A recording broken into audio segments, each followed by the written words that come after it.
Le dernier cours concernant le squelette appendiculaire, c'est le squelette des membres, organes de locomotion. Pour les vertébrés vivant en milieu aquatique, tels que les cyclostomes et les poissons, le membre nageoire, c'est le ptérygium. Pour les vertébrés vivant en milieu terrestre, tels que les tétrapodes, le membre pentadactyle, c'est-à-dire à 5 doigts, est appelé chiridium. Grand 1, le ptérygium. Les nageoires sont des replis cutanés soutenus par des rayons squelettiques. Les différentes nageoires chez un poisson, on a les nageoires impaires qui sont uniques, liées plus ou moins directement à la colonne vertébrale. Exemple, la nageoire dorsale, la nageoire caudale, la nageoire anale. Pour les nageoires paires en forme de 2, articulées sur les ceintures, exemple, nageoire pelvienne du côté postérieur et les nageoires pectorales du côté antérieur. Pour la structure de la nageoire, on a dit que la nageoire, c'est un repli cutané soutenu par des rayons squelettiques.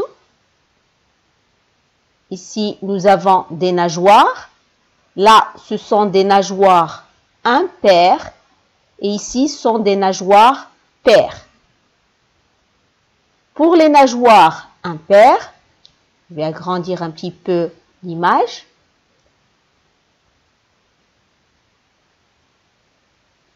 Nous avons grand A ici, c'est une nageoire dorsale de chondrichtien, c'est-à-dire poisson cartilagineux, vue latérale gauche. Pour cette nageoire,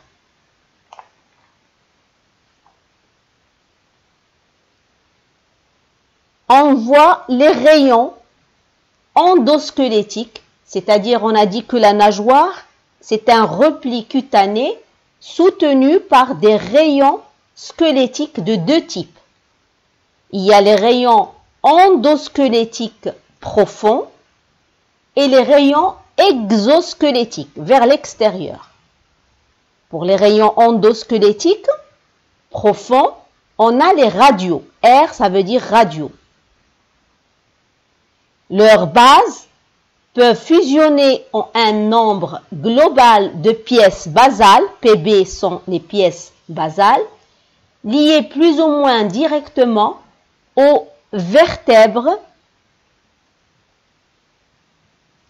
pour les nageoires impaires ou articulées sur des ceintures pour les nageoires paires. On va voir ça par la suite. Les nageoires paires sont articulées directement sur les ceintures, alors que les nageoires impaires sont articulées plus ou moins directement sur les vertèbres de la colonne vertébrale.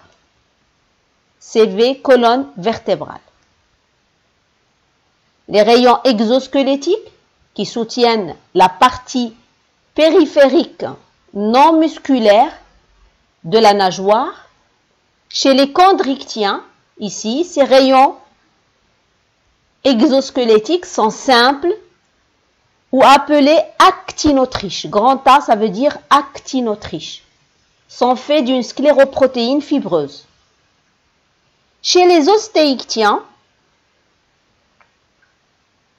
ici, c'est un ostéichtien, c'est-à-dire un poisson osseux. Ces rayons exosquelettiques sont ossifiés et homologues d'écailles sont appelés lépidotriches. L, lépidotriches. Donc, chez les chondrichtiens, les rayons exosquelettiques sont de type actinotriche. Chez les ostéichtiens, les rayons exosquelettiques sont de type lépidotriche. Les nageoires impaires, ici, tout ça sont des nageoires impaires. Cet exemple, grand E, c'est un exemple de nageoire impaire. C'est une nageoire caudale de type hétérocerque. Hétérocerque. tels que chez les chondrichtiens et les chondrostéens, c'est-à-dire que les deux lobes de cette nageoire caudale sont dissymétriques, sont différents. L'extrémité de la colonne vertébrale, ME, la moelle épinière, arc neural, AN c'est l'arc neural, AH c'est l'arc émal. Tout ça c'est la colonne vertébrale. La colonne vertébrale, ou bien l'extrémité de la colonne vertébrale, s'engage dans le lobe dorsal à endosquelette radio, R radio, réduit auquel est annexé un autre lobe ventral de forme différente, souvent sans squelette. Donc la colonne vertébrale, elle s'engage dans le lobe dorsal de cette nageoire caudale. Par contre, le lobe ventral, on ne voit pas de colonne vertébrale ici au niveau de ce lobe ventral. Là, nous avons un autre exemple de nageoire caudale de type homocerque, tel que chez les téléostéens. La colonne vertébrale, ici, ça c'est la colonne vertébrale, ne pénètre pas dans la nageoire, aux deux lobes apparemment symétriques. Donc la colonne vertébrale ne pénètre ni dans le lobe dorsal, ni dans le lobe ventral. Après, on va passer aux nageoires paires. Là, on a une nageoire des actinoptérygiens tels que les téléostéens. Là, c'est une nageoire paire de téléostéens, presque totalement soutenue par des rayons exosquelettiques de type lépidotриche. Vers l'extrémité, on voit grand A, ça veut dire actinotриche, mais là, la majorité, c'est lépidotриche. Donc, c'est un poisson qui est osseux. C'est un ostéichtien. L'endosquelette est réduit à deux rangées de radio, R, ça veut dire radio. Une rangée proximale de 4 pièces basales, PB pièces basales, on voit 4, 1, 2, 3 et 4. 4 pièces basales, courtes. Donc on parle de nageoire pluribasale, puisqu'elle a plusieurs pièces basales. Et puisque ici c'est une nageoire qui est paire, donc elle est articulée sur une ceinture et non pas sur la colonne vertébrale comme la nageoire impaire. Donc cette ceinture pectorale est constituée de coracoïdes. Donc c'est un os, c'est l'os principal de cette ceinture pectorale. Et bien sûr, on a vu 4 pièces basales et une rangée distale d'une douzaine de petits éléments qui ne s'ossifient pas et sur lesquels s'articulent directement les lépidotриches, donc les radios auxquels vient directement s'articuler les lépidotриches. Après, on va voir une nageoire de crossoptérygiens. Ce sont également des sarcoptérygiens. L'endosquelette assure l'insertion d'un lobe musculaire caractéristique, bordé d'une frange de lépidotриche, grand L, lépidotриche, les rayons exosquelettiques. La nageoire ici, elle est monobasale, constituée d'une seule pièce basale. Et après, on va voir la nageoire de sélaciens, qui sont des chondrichtiens. Donc, ce sont des poissons qui sont cartilagineux. Qui dit poisson cartilagineux dit que les rayons exosquelettiques sont de type actinotриche et non pas lépidotриche. Donc, grand A. Et la nageoire, ici, on parle de nageoire tribasale car elle est constituée de 3 pièces basales, 1, 2 et 3. C'est une nageoire paire, donc elle est liée également sur une ceinture. Après ces nageoires, on va passer aux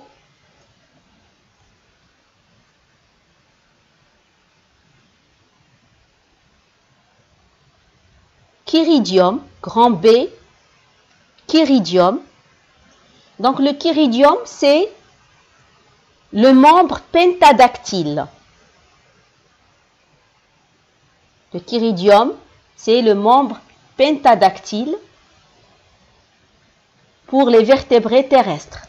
Avec petit a, la structure.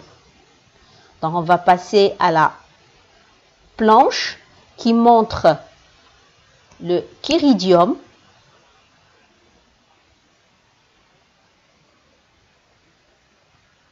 Ici, c'est un chiridium qui est constitué de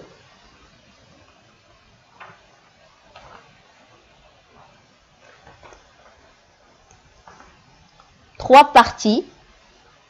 Nous avons le stylopode et bien sûr le chiridium, il est lié directement à une ceinture puisque on a ici des membres paires. Les membres paires antérieurs et les membres paires postérieurs, les mains et les pieds. Donc le chiridium, il est constitué de stylopode qui est constitué d'un seul os. Cet os est appelé humérus pour le membre antérieur et fémur pour le membre postérieur. Tout ce qui est entre parenthèses, c'est pour le membre postérieur et tout ce qui est sans la parenthèse, c'est pour le membre antérieur. Donc le stylopode est constitué d'un seul os, alors que le zygopode est constitué de deux os, ulna et radius pour le membre antérieur et fibula et tibia pour le membre postérieur. Après, vient la dernière partie, c'est l'autopode, qui est constitué de basipode, métapode et acropode. Au niveau du basipode, nous avons pour le membre antérieur le radial, ulnaire, les intermédiaires, les 4 centraux et les 5 carpiens.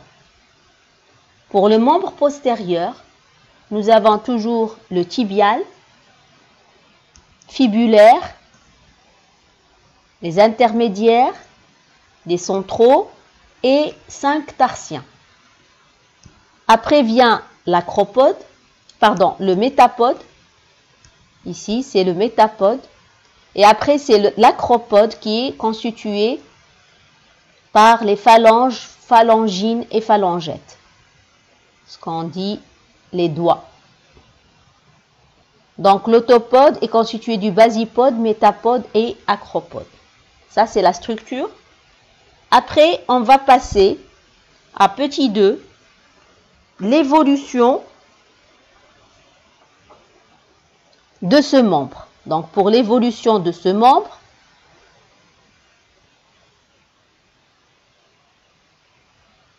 nous avons grand A. Le membre était horizontal. Vous voyez que le membre est horizontal.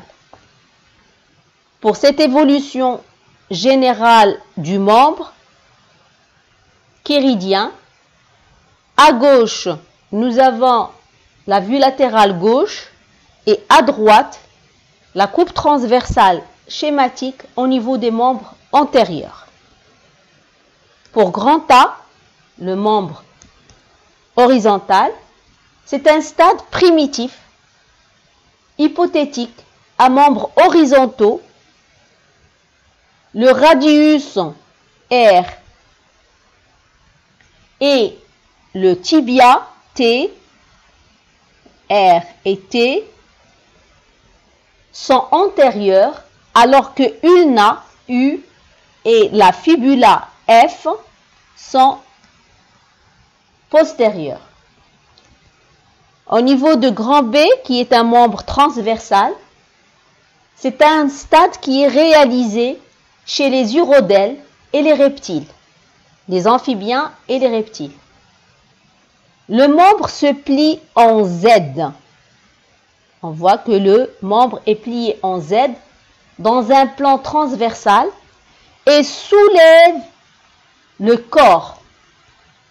On a radius et tibia toujours antérieurs, ulna et fibula sont postérieurs. Après, on va passer à grand C, membre dressé parasagittal des mammifères. Le membre postérieur subit une rotation de 90 degrés vers l'avant, de telle sorte que le tibia T et le doigt 1 devient interne et la fibula et le doigt 5 deviennent externes. Le membre antérieur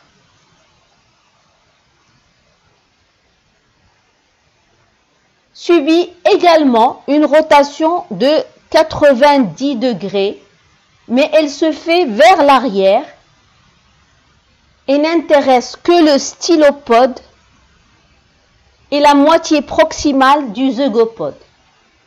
La moitié distale du zygopode et l'autopode subissent par contre une torsion qui annule la rotation précédente et ramène en outre les doigts vers l'avant.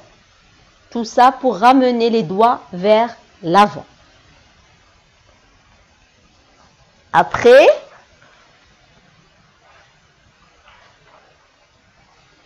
on va passer à petit c, l'adaptation à différents types de locomotion.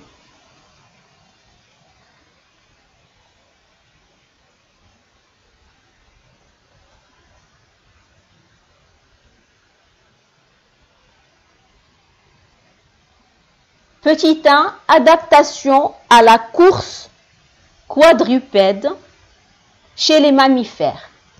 Elle est réalisée par 3 modifications concomitantes. Petit 1, allongement des membres. On voit que les membres sont allongés. Là, c'est l'homme, grand A, c'est l'homme, grand B, c'est le chien, et grand C, c'est le cheval. Donc, le passage de l'homme vers le cheval, on voit que il y a eu allongement des membres. La longueur de l'enjambée est en effet un facteur essentiel de la vitesse. Il intéresse surtout l'autopode. On voit que l'allongement, il intéresse surtout l'autopode. Après, la deuxième modification, on a le relèvement progressif de l'autopode. On voit que ici chez l'homme, il est plantigrade. L'autopode repose à plat sur le sol. Donc tout le pied est sur le sol. Chez les plantigrades qui pratiquent la marche et dont l'allure est le pas tel que l'homme. Après, on va passer chez le chien. Le métapode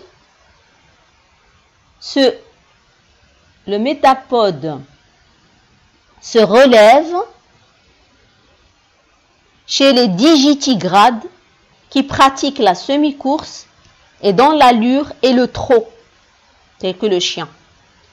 Après, chez le cheval, le membre ne touche plus le sol que par la dernière phalange enveloppée par un sabot. Chez les anguligrades qui pratiquent la course et dont l'allure est le galop.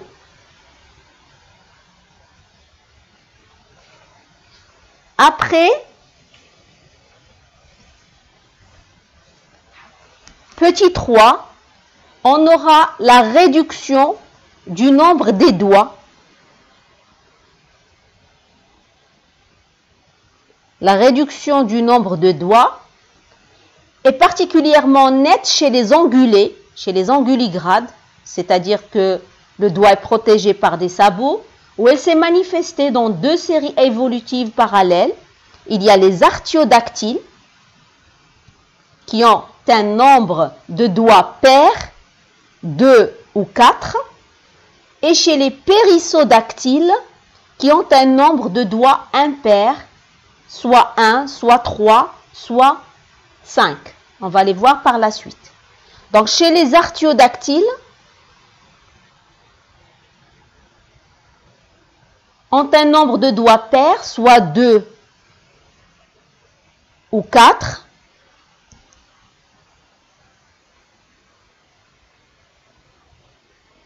Et l'axe de symétrie de l'autopode passe entre 2 doigts. Donc on voit que l'axe de symétrie de l'autopode, il passe entre 2 doigts. Ici, même ici, pour 2 doigts, il va passer entre 2 doigts. On a 2 doigts chez, par exemple, la majorité des ruminants tels que la vache, le mouton, la chèvre, la girafe, ou bien 4 chez le porc. Les périssodactyles, qui ont un nombre impair de doigts, ont un nombre impair de doigts, soit 1 chez le cheval ou 3 chez le rhinocéros. L'axe de symétrie de l'autopode passe par un doigt et non pas entre 2 doigts comme chez les artiodactyles. Ici, l'axe de symétrie passe par un doigt. Après ces séries, c'est-à-dire la réduction du nombre de doigts, on va passer à petit 2, adaptation au saut. Adaptation au saut. Elle est caractérisée par un membre postérieur qui est plié en Z. Ce membre a un stylopode égale zygopode égale autopode. Le fémur est relativement peu allongé. Fémur, ici, on voit fémur peu allongé. Le tibia, fémur ici, il est peu allongé. Le tibia s'allonge, T, tibia. Et la fibula, F, se réduit en une fine baguette. Par exemple, chez le lapin. Et ici, chez la grenouille, le tibia et la fibula, tibia et fibula, sont soudés. L'autopode qui est plantigrade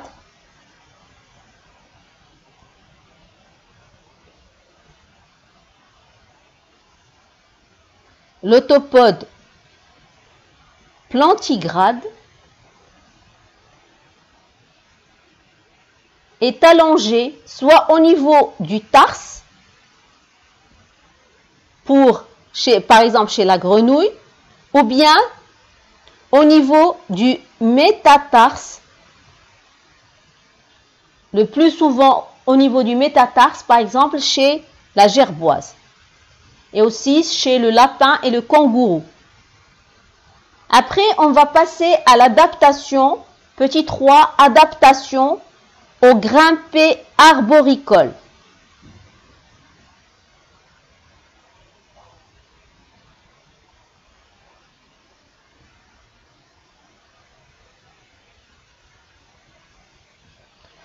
Donc, elle n'entraîne que des modifications squelettiques discrètes, telles que les griffes et les pelotes ou callosités palmaires.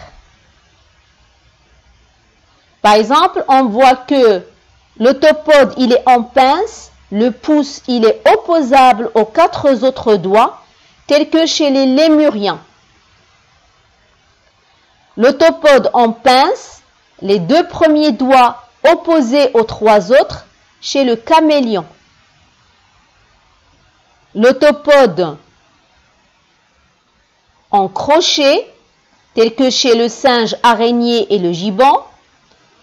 Les griffes en crochet chez les grimpeurs suspendus, tels que le paresseux, ou bien la présence de pelotes adhésives des rainettes chez les grenouilles.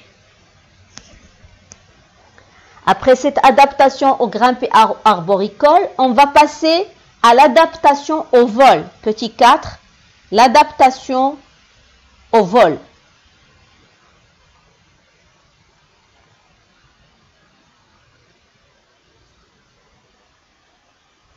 Pour l'adaptation au vol,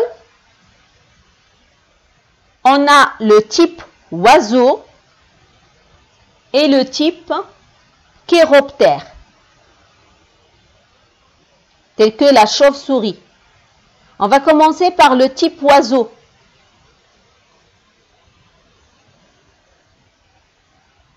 Il y a variation de l'autopode, ici, donc l'autopode, variation, par réduction du nombre de doigts. Au lieu de 5, ici on voit, au lieu de 5, on a seulement 3 qui sont soudés. Le doigt 2, le doigt 3 et le doigt 4. Alors que le doigt 1 et le doigt 5,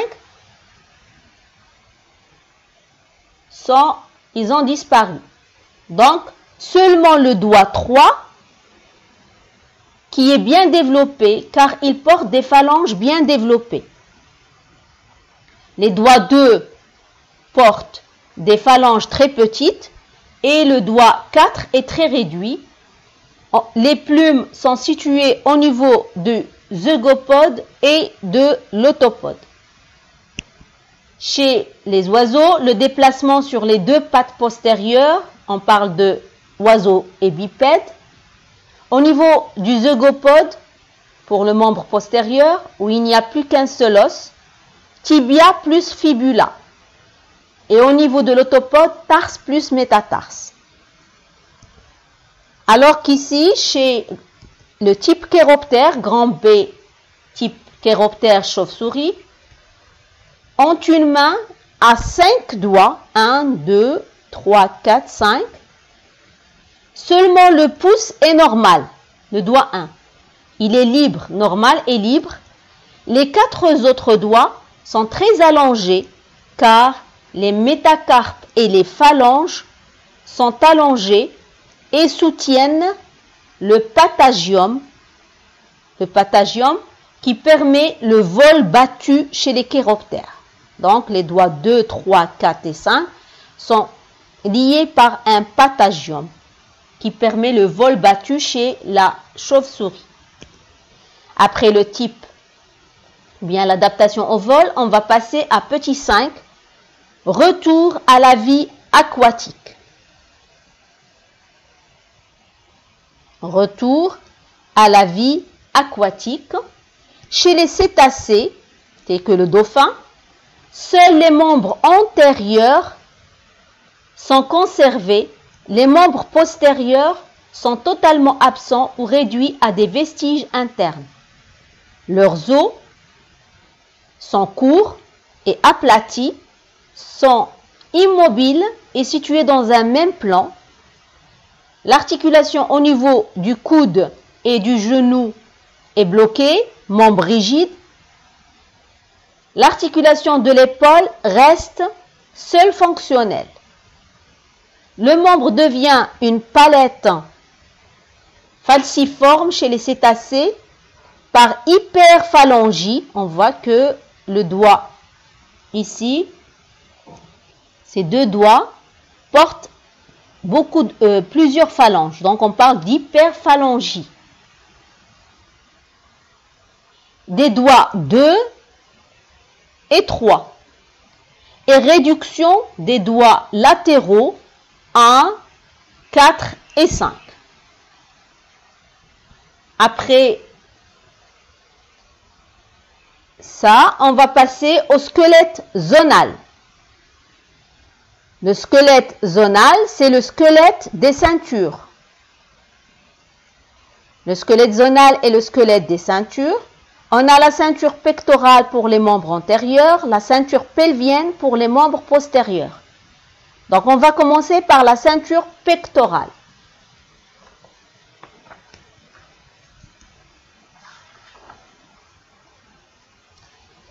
La ceinture pectorale, chez les chondrichtiens, elle est constituée de 2 plaques cartilagineuses.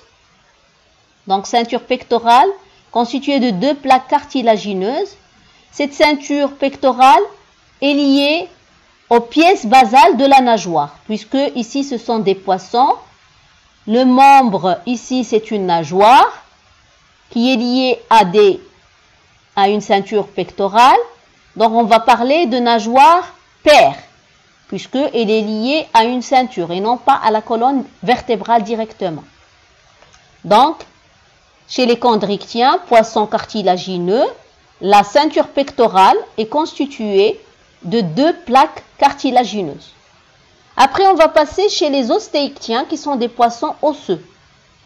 La ceinture primaire endosquelettique est constituée du procoracoïde et de la scapula, ce qui est en rouge. Donc scapula et procoracoïde, c'est la ceinture primaire endosquelettique qui sont liées directement à la nageoire.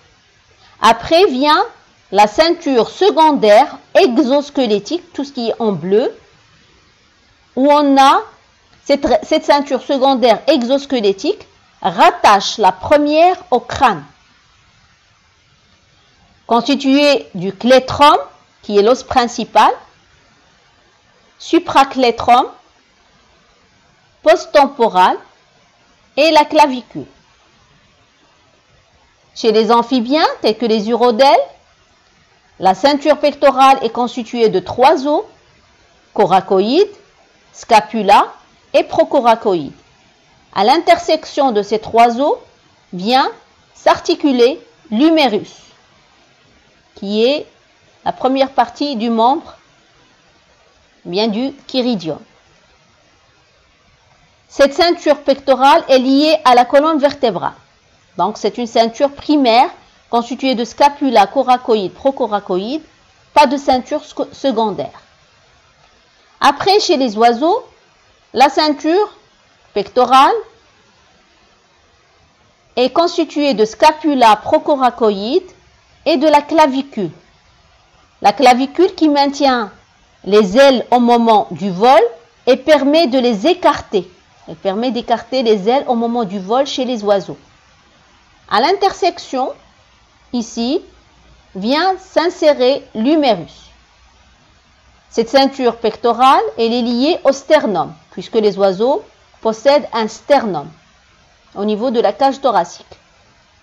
Après, chez les mammifères, la ceinture pectorale est constituée de apophyse, procoracoïde, l'acromion, la scapula qui est l'omoplate, c'est un très grand os, appelé également omoplate, scapula égale omoplate, et la clavicule. Donc ça, c'est pour la ceinture pectorale. Après, vient la ceinture pelvienne. Cette ceinture pelvienne, contrairement à la ceinture pectorale, elle est uniquement endosquelettique, sans aucune adjonction d'os dermique. Donc on ne voit pas de partie exosquelettique, toujours endosquelettique. On va commencer par petit a, la superclasse des poissons.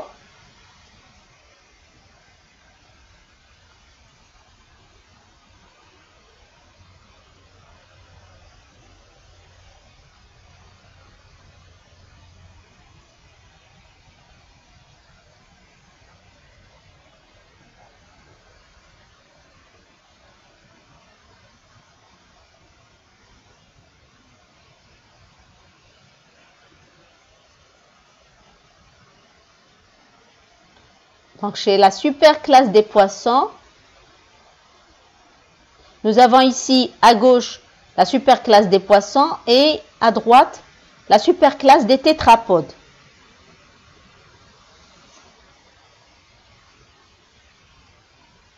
Pour la superclasse des poissons, la ceinture pelvienne est constituée de 2 plaques ventrales simples, cartilagineuses ou ossifiées, située en avant du cloaque. Donc ici c'est le cloaque et elle est située en avant du cloaque et qui n'ont aucune relation avec la colonne vertébrale. Donc la ceinture pelvienne n'est pas liée à la colonne vertébrale. Chez petit b, ici grand c, la superclasse des tétrapodes. Là, le passage à la vie terrestre, le passage de la vie aquatique vers la vie terrestre, entraîne une transformation importante de la ceinture pelvienne qui supporte par les membres postérieurs une grande partie du poids du corps. La ceinture pelvienne est formée de 3 os, pubis antérieur, PU pubis, ischion IS postérieur, IL l'ilion assure la liaison avec la colonne vertébrale au niveau de la vertèbre sacrée. S, ça veut dire sacré. Ici, nous avons la vertèbre sacrée qui est liée à la ceinture pelvienne. À la jonction de ces 3 os, c'est-à-dire ilion, pubis et ischion, à la jonction de ces 3 os, il y a formation d'une cavité appelée grand A, acétabulum, où va s'articuler le fémur. L'anneau pelvien, qui entoure l'extrémité postérieure de la cavité abdominale, en avant du cloaque, a un diamètre très important pour la ponte des gros œufs ou la mise bas des nouveau-nés. Après, on va passer à l'adaptation chez la grenouille. Donc ici, c'est la ceinture pelvienne chez la grenouille, grand E chez la grenouille. Le saut chez la grenouille a modifié la structure de la ceinture pelvienne.